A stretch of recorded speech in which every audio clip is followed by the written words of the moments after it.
তিনি প্রিন্স কেন? মন্ত্রী, আপনি ইচ্ছা করলে উত্তর দিতে পারেন। সৌদি আরবের one of the senior princess ছিলেন প্রিন্স সুলতান। তো প্রিন্স সুলতান ওনাকে আদর করে ডাকতেন যে আমি হলো সৌদি আরবের প্রিন্স, তুমি হলো বাংলাদেশের প্রিন্স। আচ্ছা, কিন্তু মাননীয় মন্ত্রী, প্রিন্সের প্রি ব্লাস্টে সৌদি আরব বা মিডল ইস্ট নিয়ে কোনো কাহিনী দেখা বা বোঝা যায় না। তাহলে কি তারা আমাদেরকে আসল ঘটনা থেকে বঞ্চিত করছে? সত্যটা যদি বলতেন। মানুষের কথা শুনেন। মানুষের কথা কি শুনবো? প্রিন্সের সাথে ধান্দা না করলে তার উপরে বুলেটের বৃষ্টি হবে, তাই তাকে প্রিন্স না বলে কোনো উপায় নেই। আচ্ছা যাই হোক, এখন বলেন প্রিন্সে সাকিব খান কিসের ধান্দা বা ব্যবসা করে?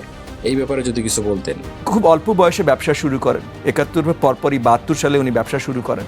তো ব্যবসা শুরু করার পর উনি যেহেতু বয়সে অনেক তরুণ ছিলেন, কিন্তু ওই তরুণ বয়সে উনি মিডল ইস্টের রয়্যাল ফ্যামিলিগুলোর সাথে ব্যবসায় কাজ মানে জড়িত হয়ে যান। কাতারের কথা শুনি আমরা। কাতার থেকে শুরু হয়, জি, এবং ওখান থেকে মিডল ইস্টের রয়্যাল ফ্যামিলিগুলোর সাথে ওনার একটা ভালো সম্পর্ক এবং ব্যবসায়িক সম্পর্ক শুরু হয়ে যায়। মাননীয় মন্ত্রী মহোদয়, আপনি আবার সে কাতারে চলে গেলেন।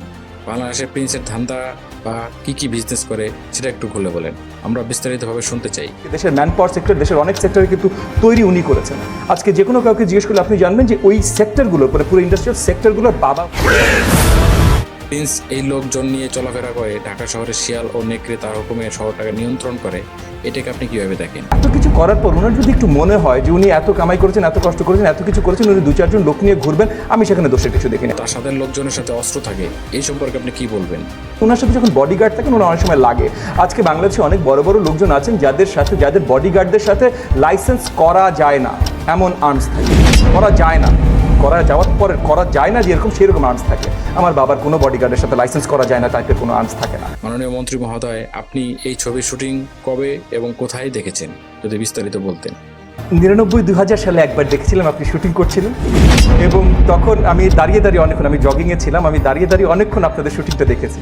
এবং তখন আসলে আমি অনেক দিন পর দেশে ফেরত এসেছি, মানে বাইরে পড়াশোনা করে কিছুদিন কাজ টাজ করে 1 বছর, তারপর দেশে নতুন ফেরত এসেছি। আই থিঙ্ক 99 সালে দেশে ফিরে এসেছি।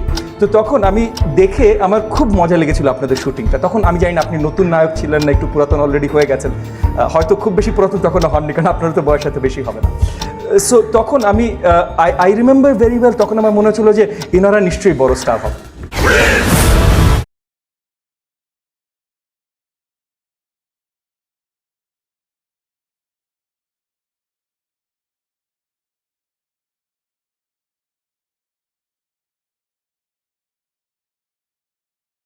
তার নাম ববি হাজ্জাজ।